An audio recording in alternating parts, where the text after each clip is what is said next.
Sir ఇప్పుడు IPO కొత్తవి వచ్చినప్పుడు మనం లాంగ్ టర్మ్ ఇన్వెస్ట్ చేయొచ్చా సార్? ఇప్పుడు అంటే ఈ సీజ్ ఫైర్ అయిన తర్వాత మార్కెట్ హ్మ్. అనేది కన్సాలిడేషన్ నుంచి అప్ ట్రెండ్‌కి వచ్చినప్పుడు ఖచ్చితంగా ఐపీఓస్ అనేది రిలీజ్ అవుతాయన్నమాట. ఓకే.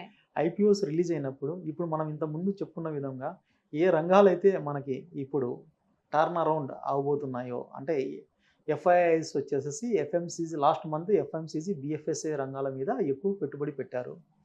కానీ ఈ బీఎఫ్ఎస్ఐ రంగంలో చూసుకుంటున్నప్పుడు బ్యాంకింగ్ రంగంలో ఇండస్ఇండ్ బ్యాంక్ వచ్చేసి చాలా అంటే కొద్దిగా నెగెటివ్‌గా ఉన్నారు. సో, అలాగే 361 మీ వెల్త్ మేనేజ్మెంట్ సర్వీసెస్ మీద ఐఐఎఫ్ఎల్‌కి సంబంధించినటువంటి ఇంతకుముందు దాని యొక్క పేరు ఐఐఎఫ్ఎల్ వెల్త్ మేనేజ్మెంట్. సో, దాన్ని ఇప్పుడు కొత్తగా 50 డిగ్రీస్ వెల్త్ మేనేజ్మెంట్ కిందగా మార్చారు.